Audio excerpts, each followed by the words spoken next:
Hi friends, ఈరోజైతే నేను పెద్దపల్లి జిల్లాలోని రామగుండంలో ఉన్నటువంటి రాముని గుండాలు చూడడానికి వచ్చాను. ఇక్కడికి వచ్చాక నేను కొన్ని విషయాలు తెలుసుకున్నాను, అవి మీతో షేర్ చేయాలనుకుంటున్నాను. ఈ ప్లేస్ అయితే చాలా ప్లీజెంట్గా ఉంది.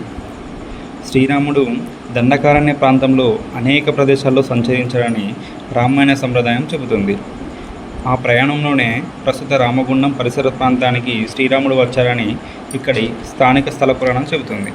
అప్పట్లో ఈ ప్రాంతం దట్టమైన అడవులు, కొండలు, రాళ్ళు మరియు సహజ నీటి వనరులతో నిండి ఉండేదట. శ్రీరాముడు, సీతమ్మ మరియు లక్ష్మణుడు ఈ ప్రాంతంలో కొంతకాలం ఉన్న సమయంలో నీటి అవసరం ఏర్పడిందని స్థానికులు చెబుతున్నారు. అప్పుడు శ్రీరాముడు తన బాణంతో కొండ ప్రాంతంలో నీటిని వెలికి తీశాడని ఒక విశ్వాసం ఉంది.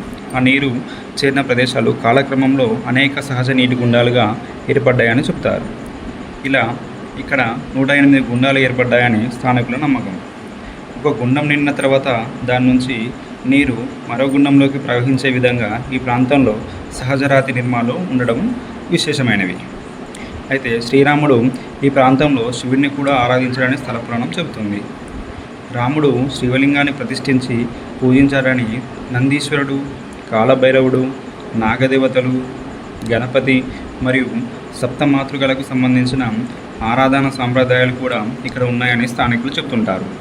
ఇంకొక ఆసక్తికరమైన కథనం ప్రకారం దశరథ మహారాజు మరణించిన విషయం తెలిసిన తర్వాత శ్రీరాముడు తన తండ్రికి సంబంధించిన పిండ ప్రధాన కర్మలు నిర్వహించిన ప్రదేశం కూడా ఈ ప్రాంతంలో ఉందని స్థానికులు విశ్వసిస్తున్నారు.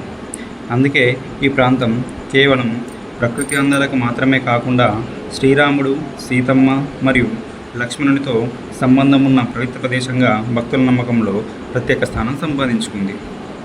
వర్షాకాలంలో కొండలపై నుంచి నీరు ప్రవహిస్తూ ఈ గుండాలను నింపుతుంది.